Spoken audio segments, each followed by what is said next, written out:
ওগো নবীর উম্মতেরা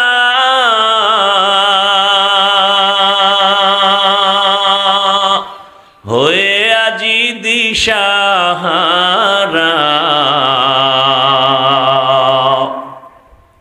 কোরআন হাদিসের চলো যখন যাহা চায় মনে, নবী বিনে কে তারাবে পুলসিরাত মিজানে, নবী বিনে কে তারাবে পুলসিরাত মিজানে। উম্মতের কান্ডারি নবী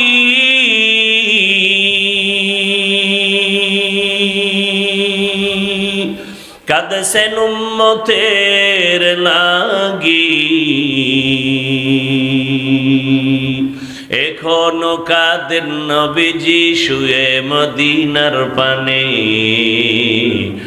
নবী বিনে কে তারাবে পুলসিরাত মিজানে, নবী বিনে কে তারাবে পুলসিরাত মিজানে। নবী আমার জীবন ভরে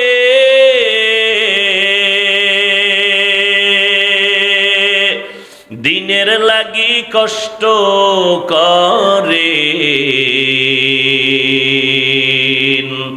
দান দান শহীদ করিলেন উহুদেরই ময়দানে,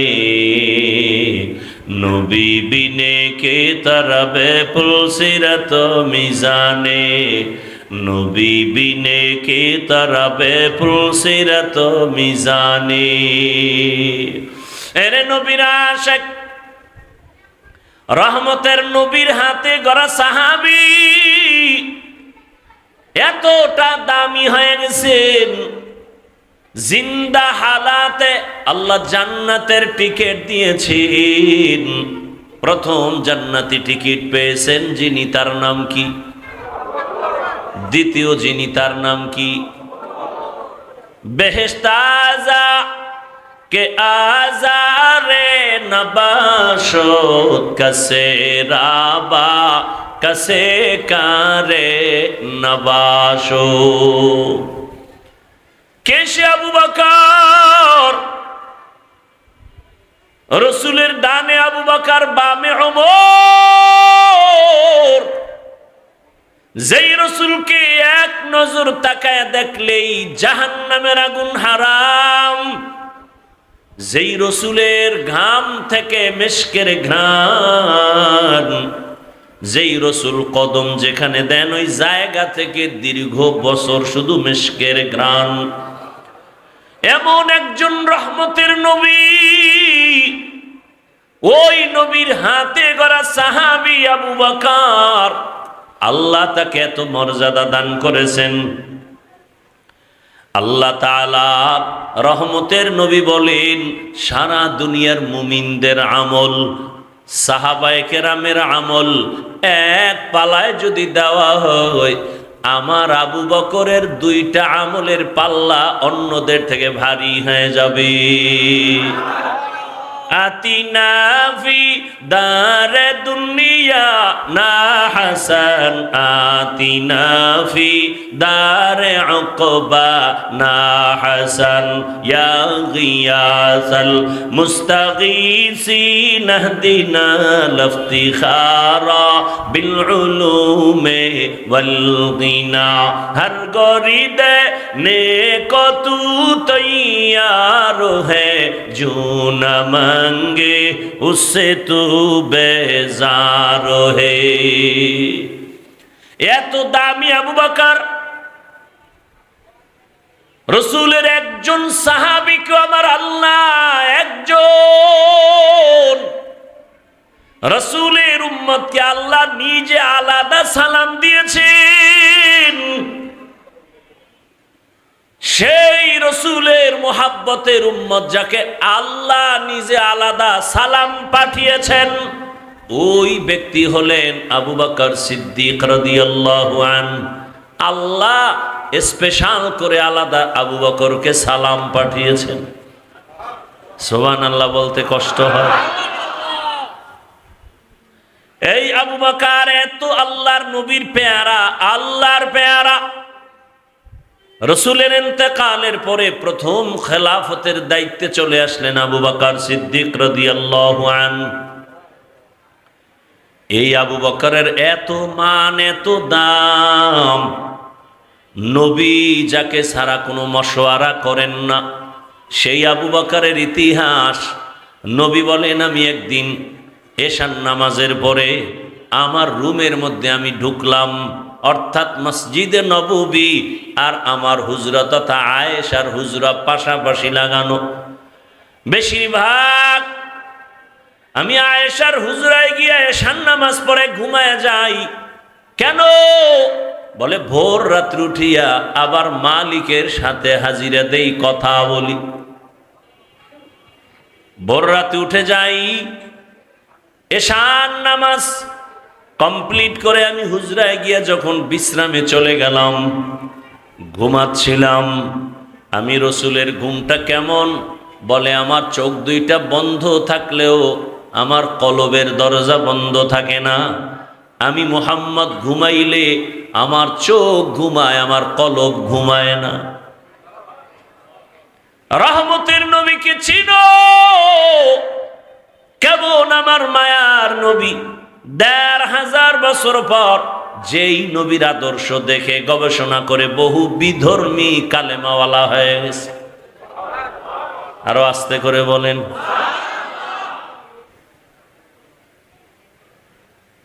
এশার নামাজের পরে আম্মা জান আয়েশা রাদিয়াল্লাহু আনহার হুজরায় ঘুমাইছেন। হঠাৎ করে রসুলের ঘুম ভেঙ্গে গেল। রসুল উইঠা বের হয়ে গেলেন। আম্মা জান আয়েশা তখন ঘুমে নিমগ্ন ছিলেন। কিছুক্ষণ পর আম্মা জান সজাগ হয়ে দেখে নবী বিছানায় নাই। রহমতের নবীকে তালাশ করার জন্য আম্মা জান আয়েশা রাদিয়াল্লাহু আনহা বের হয়ে গেলেন। মনের মধ্যে ধারণা, রহমতের নবী বোধহয় অন্য বিবিদের ঘরে কোথাও গেছেন। কিন্তু খুঁজে খুঁজে আলামত দেখে দেখে নাই। খুঁজতে খুঁজতে গিয়া দেখে রহমতের নবী জান্নাতুল বাকির সামনে উম্মতের জন্য দোয়া করে আর কান্না করে। আম্মা জান আয়েশা দূরের থেকে দেখে আবার দ্রুত হেঁটে আইসা শুয়ে পড়ছে। মনে মনে ধারণা, আমি যে রসুলকে দেখতে গেলাম, নবী যেন এটা টের না পায়, আমি আগের মতোই শুয়ে পড়লাম। রহমতের নবী আসছেন, আম্মা জান আয়েশা ঘুমের বান্দরি আছেন। রহমতের নবী কিছুক্ষণ পরে আসছেন। আইয়া কয়, এই আয়েশা, তুমি যে আমার পিছে গেছো, তুমি যে তাড়াহুড়া কইরা আসছো, তুমি যে চাদর উপরে দিছো, তোমার ঘন ঘন শ্বাস বের হচ্ছে, চাদরে টের পাওয়া যাচ্ছে, আর তুমি কি মনে করছো আমি আবু বকরের মতো? তোমার বাবা আবু বকরের মতো? তুমি কি ভেবেছো আমি ওমরের মতো? না না, আমি মুহাম্মদ সামনে যেমন দেখি পিছনেও তেমন দেখি। আল্লাহ আমাকে পাওয়ার দান করেছেন। আমি সামনে যেমন দেখি পেছনেও তেমন দেখি। আল্লাহ পাওয়ার আমাকে দান করেছেন। আমি ডানেও যেমন দেখি বামেও তেমন দেখি। আমি আলোর ভেতরে যেমন দেখি অন্ধকারের মধ্যে আমি তেমন দেখি। কে পাওয়ার দান করেছেন? ইমামুল আউয়ালিন আল আখিরিন বহরে সাদকা রাহমাতাল লিল। আবার মোরাইতে বইছো। রহমতের নবী বলেন, ও আয়েশা, তুমি আমাকে তোমার বাবা আবু বকরের মতো মনে করিও না রে আয়েশা। এশার নামাজের পরে রহমতের নবী ঘুমিয়ে আছেন। হঠাৎ ঘুমের মাঝে কান্নার আওয়াজ রসুলের কান মোবারকে চলে আসছে। রসুল তো চোখ বন্ধ ঠিকই, তার কলবের দরজা খোলা। যারা কলবই চিনে না, এরা এই বয়ান কি বুঝবে? এরা মোবাইল নিয়ে ব্যস্ত, মোবাইল বুঝে, কলব বুঝে না। রহমতের নবী চোখ মোবারক খুললেন, ধ্যান করলেন কান্নার আওয়াজ কোথায়। হঠাৎ খেয়াল করে দেখলেন মসজিদে নববীর ভেতরে রাতের গভীরে কান্নার আওয়াজ আসতেছে। নবী ঘুম থেকে উঠলেন, বের হয়ে গেলেন, মসজিদে নববীর দরওয়াজায় গিয়া দাঁড়াইয়া ভেতরে নজর দিয়েছেন। নবী তাকায় দেখেন একজন ব্যক্তি নামাজে দাঁড়ায়া ফোফায় ফোফায় কান্না করে। কান্নার আওয়াজে রাসূলের ঘুম ভেঙে গেছে। সাহাবী যেমন তেমন সাধারণ ব্যক্তি না। নবী দেখেন আমার সাহাবী জান্নাতের 1 নাম্বার সাহাবী, আমার কলিজার আবু বকর নামাজে দাঁড়ায় দাঁড়ায় কান্না করে। নবী পেছনে দাঁড়ানো, আবু বকর নামাজ শেষ করে দোয়া করে মসজিদ থেকে যখন বের হবেন, পেছনে তাকায় দেখে রহমতের নবী দাঁড়িয়ে আছে। পেরেশান হয়ে গেলেন, ইয়া রাসূলুল্লাহ, গভীর রাতে আমি একা একা আমার মালিকের সাথে কথা বলতেছি, আপনি এখানে কেন হাজির? নবী বলেন, আবু বকর, তোমার অজান্তে কান্নার আওয়াজ আমার ঘুম ভেঙে গিয়েছে। বলো, নামাজে দাঁড়ায়া এই গভীর রাতে কেন কান্না করেছেন? আবু বকর বলেন, ইয়া রাসূলুল্লাহ, কোরআনের একটা আয়াত পড়তে পড়তে আমার কান্না চলে আসছে। কোন আয়াত পড়ে কাঁদছেন বলেন? আবু বকর বলেন, ওই আয়াত, ইন্নাল্লাহা আশতারা মিনাল মুমিনিনা আনফুসাহুম ওয়া আমওয়ালাহুম বিআন্না লাহুমুল জান্নাহ। অর্থ কি? বলে আল্লাহ বলেন, আমি মুমিনের জান মাল কিনে নিয়েছি, বিনিময়ে আমি মুমিনের জান্নাত দিয়ে দিয়েছি। রহমতের নবী বলেন, এটা তো খুশির খবর, এখানে কান্নার কিছু নাই। আবু বকর তো সেই আবু বকর, আল্লাহ কি পরিমাণ মেধা তাকে দান করেছেন। আল্লাহ যখন আয়াত নাজিল করলেন, ইযা জাআ নাসরুল্লাহি ওয়াল ফাতহ ওয়া রাআইতান নাসা ইয়াদখুলুনা ফি দীনিল্লাহি আফওয়াজা, সাহাবায়ে কেরাম আনন্দিত, দলে দলে বেঈমান কালেমা পড়ে। আল্লাহ ঘোষণা দিয়েছেন নবী বিজয় হয়ে গেছেন, আপনার বিজয় সুনিশ্চিত। কিন্তু এক কোনায় বৈশা আবু বকর অঝোর দ্বারায় কান্না করতেছেন। সাহাবায়ে কেরাম বলে, আবু বকর, সবাই খুশি, আপনি কেন কাঁদেন? বলে, তোমরা ভাবতেছো খুশির খবর, কিন্তু এখানেও বড় কঠিন হালাত। আমার মন বলতেছে রহমতের নবী বোধহয় আর বেশি দিন জমিনে থাকবেন না। আল্লাহ পাকের ইশারা, বিজয়ের পূর্ণতা লাভ করেছে রাসূল, এখন দায়িত্ব শেষ, নবী চলে যাবেন, তাই ভাবতেছি আমি। মুফাসসিরিনে কেরাম বলেন, ইজাজা সূরার এই ব্যাখ্যা যে যতজনে করেছে, আবু বকরের ব্যাখ্যাটাই শ্রেষ্ঠ। সেই আবু বকর তেলাওয়াত করে আর কাঁদে। নবী কয়, খুশির খবর, কাঁদলেন কেন? ইয়া রাসূলুল্লাহ, আমি ব্যবসা করি, আমার দোকানে আজ এক মহিলা আসিয়া বহুদিন আগে আমার দোকান থেকে মালটা ফেরত দিয়া টাকা নিয়ে গেছে। আমি বিদায় বেলা বলছিলাম, হে আম্মা জান, কেন আপনি মাল ফিরাইয়া টাকা নিয়ে যাচ্ছেন? মহিলা বলে, সময় কম, একটা জবাব দেই, তোমার দোকানের মাল আমার পছন্দ হয় নাই। আমি আবু বকরের অন্তরে দাগ কেটেছে। হাসরের ময়দান ভয়ঙ্কর। আপনি রাসূল তো কিয়ামতের বয়ান করেছেন, আর আপনি কান্না করেছেন, আমরাও কান্না করেছি। কিয়ামতের দিন আপনি বলেছেন কিয়ামতের ময়দান এতটা কঠিন, নারী আর পুরুষ সব উলঙ্গ দাঁড়াবে, সূর্যের গরম, জাহান্নামের আগুনের গরম, আল্লাহ কুদরতের ভয়ঙ্কর আওয়াজ দিবেন। এমন এক অবস্থা হবে হাসরের ময়দানে, জাহান্নামের চিৎকার শুরু হবে। জাহান্নাম বলবে, আল্লাহ বেনামাজি গুনাহগার গুলো আমার পেটে দাও, বড় ক্ষুধা আছে। আল্লাহ কুদরতি ভাবে বলবেন, একটু অপেক্ষা কর, বেনামাজিদের একটু আমল নামাটা মাপ দিয়া নেই, দেখবো ওর গুনার পাল্লা কত ভারী। আল্লাহ পাকে কথা বলার পরেও জাহান্নামকে ধরে রাখতে পারবে না। আল্লাহ বলবেন 70,000 শিকল লাগাইয়া জাহান্নামকে পিছন দিকে টেনে ধরো ফেরেশতারা। 70,000 শিকল, এক একটা শিকলের গোড়ায় 70,000 ফেরেশতা লাগাইয়া টানিয়াও ধরে রাখতে পারে না।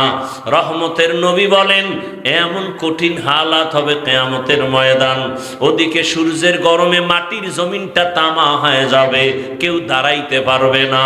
বেনামাজি গুনাহগারের মাথার মগজগুলো ভাতের মারের মতো ফুটতে থাকবে। এমন কঠিন সময় সব নবীদের কান্না শুরু হয়ে যাবে। আদম নবীর কান্না, মুসা নবীর কান্না, ঈসা নবীর কান্না।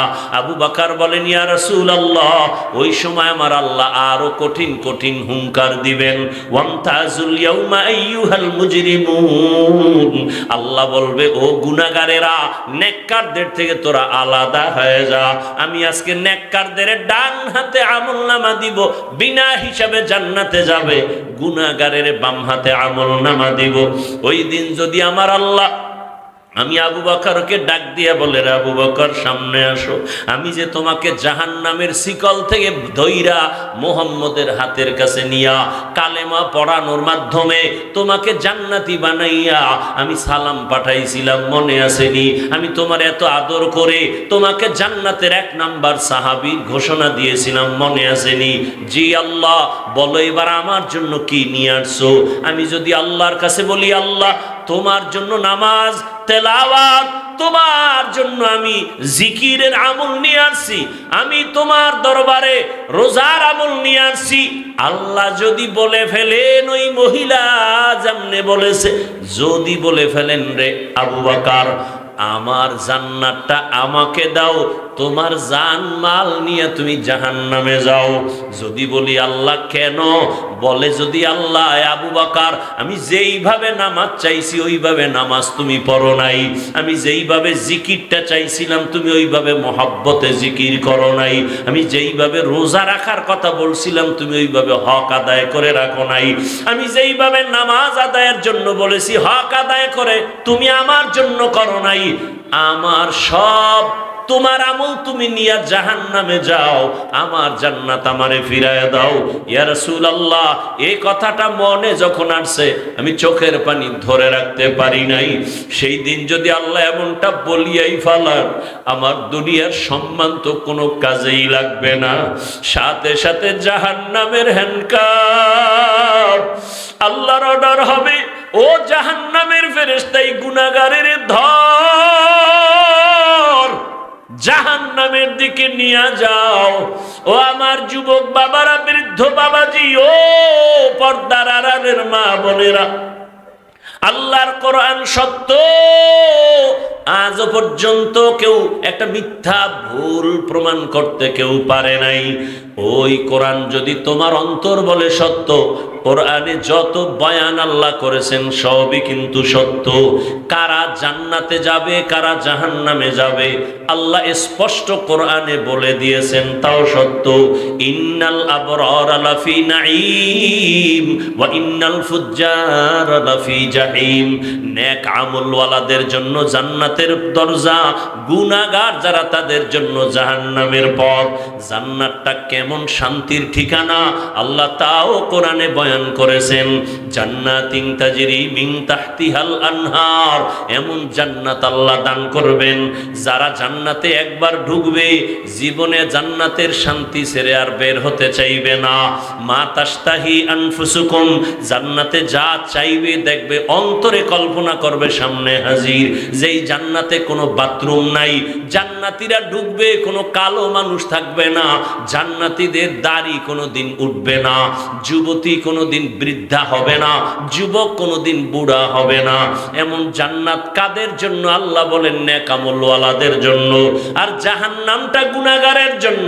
কেমন জাহান্নাম তাও আল্লাহ বয়ান করেছেন, ওয়াইলুল লিকুল্লি হুমাযাতিল লুমাযা আল্লাযী জামাআ মালান ওয়া আদ্দাদা ইয়াহসাবু আন্না মালাহু আখলাদা কাল্লা লায়ুমবাযান্না ফিল হুতামা ওয়া মা আদরাকা মাল হুতামা নারুল্লাহিল মুকাদা আল কারিআতু মাল কারিআ ওয়া মা আদরাকা মাল কারিআ আলহাকুমুত তাকাসুরু হাত্তা যুরতুমুল মাকাবির।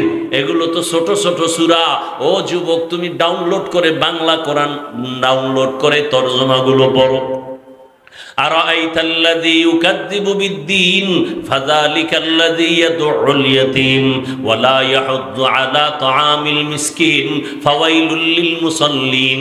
আরে নামাজ মানুষকে জান্নাত নিয়ে নিবে, আর এই সূরায় আল্লাহ কি বলেন? ফাওয়াইলুন লিল মুসাল্লিন, নামাজি মুসল্লির জন্য ওয়াইল নামক জাহান্নাম।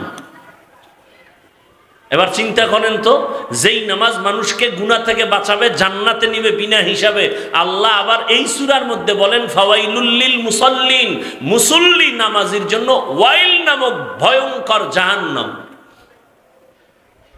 তাহলে এখন কোন নামাজ পড়েন চিন্তা করতে হবে আপনাকে। আপনি কি জান্নাত পাওয়ার নামাজ পড়েন, নাকি আপনি ফাওয়াইলুল লিল মুসাল্লিন ওই ওয়াইল নামক জাহান্নামের অধিবাসী হওয়ার নামাজ আদায় করেন? আল্লাহ দোনোটা বলে দিয়েছেন। নামাজি জান্নাতে যাবে, কোনো হিসাব নাই, কিন্তু এখানে বলে না ওয়াইল নামক জাহান্নাম ভয়ঙ্কর, ওই নামাজি মুসল্লিরা ওয়াইল নামক জাহান্নামে যাবে। তাহলে কোন নামাজ আপনি আদায় করেন এখনো চিন্তা করেন। যারা নামাজ পড়েই না তাদের চিন্তা তো ভিন্ন, কিন্তু যারা নামাজ আমরা পড়ি একটু চিন্তা করেন কোন নামাজ আদায় করেন। এরে আল্লাহর বান্দা, নামাজ পড়েন, নামাজের ভেতরে রূহ নাই, ইখলাস নাই, তাকওয়া নাই, নামাজের মধ্যে কোনো চোখে পানি নাই, আজমাত নাই। সমাজের মানুষ কি বলবে? মাঝে মাঝেই লজ্জায় পড়ে নামাজে যায়। নির্বাচনে একটা ভোট পাওয়ার আশা পাইয়া মুসল্লিদের মন পাওয়ার জন্য টুপি দেয়, নামাজে যায়। নাই? এই এগো আল্লাহ কইছে ফাওয়াইলুল লিল, এরা ওয়াইল নামক জাহান্নামে যাবে। এরে আল্লাহর বান্দারা, যুবকেরা, আমি তোমাকে পাক্কা পাগড়িওয়ালা হুজুর হতে বলি নাই। তোমার মতো যুবক স্কুলে পড়ে, কলেজে পড়ে, চাকরি করে, ব্যবসা করে, নদীর মধ্যে মাছ ধরে, এরকম বহু হাজারো লাখো যুবক আছে, নামাজ ছাড়ে না। নাই? বলো তোমার কপালে কার অভিশাপ? তুমি কেন নামাজ আদায় করো না? তোমার মতো যুবক রাস্তায় গাড়ি চালায়, নামাজ বাদ দেয় না, বলো তুমি কেন পারো না? ও ব্যবসায়ী ভাই, আপনার মতো কত ব্যবসায়ী আজান হলে দোকান বন্ধ করে নামাজে যায়। একটু নিজেকে প্রশ্ন করেন, আপনি কেন নামাজ পড়তে পারেন না? ও যুবক বাবা, কলেজের ছাত্র নামাজ পড়ে, তুমি কেন পারো না? র্যাব, আর্মি, পুলিশ, বিডিআরের চাকরি করে, নামাজি অভাব নাই, তুমি কেন পারতেছো না বলো? তোমার মতো যুবক গাড়ি চালায়, নদীর মধ্যে মাছ ধরে, জমিনে কৃষি কাজ করে, নামাজ পড়ে, বলো তুমি কেন পারো না? পর্দার আড়ালের আম্মা জান বোনেরা, আপনার মতো কত মা কত বোন এখনো আছে, বেপর্দায় চলে না, নামাজ ছাড়ে না, মোবাইলে সময় নষ্ট করে না, স্বামীর মাল খেয়ানত করে না। আপনারা কেন পারবেন না? এরে যুবক বাবা, স্কুলে পড়ো, কলেজে পড়ো, ডাক্তার হও, ইঞ্জিনিয়ার হও, যাই হও না কেন, 5 বেলার নামাজ পড়ো, মা বাবার দোয়া নিয়ে চলো, শিক্ষকের দোয়া নাও, বেয়াদবি করিও না।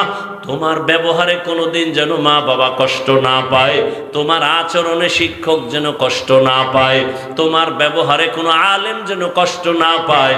তাহলে তুমি যত বড় শিক্ষিত হও, মরার আগে তোমার ধ্বংস অনিবার্য, কোনো সন্দেহ নাই। এখনো তওবা করো, জীবনে তো গুনাহ কম করো নাই।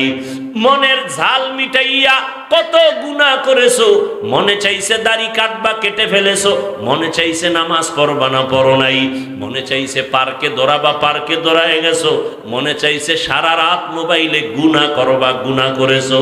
আমার মাওলার আদালতে কোন দিন যাইবা হিসাব মিলাও। তোমার আমার চোখের সামনে কত যুবকের লাশ আর লাশ, ঘুমের মধ্যে মানুষ মরে যায়, গাড়ির নিচে পড়ে মানুষ মরে যায়, এমন একটা দিন নাই যুবকের লাশের খবর নাই। এখনো তওবা করার সময় আল্লাহকে মনে মনে বলো, হে মালিক, জীবনে মনের আশা পূরণ করে। কত অন্যায় করেছি, আমার মতো অন্যায়কারী আর কেউ নাই। আমার গুনার খবর আমার আত্মীয় স্বজন জানলে কেউ মহব্বতের নজরে দেখতো না।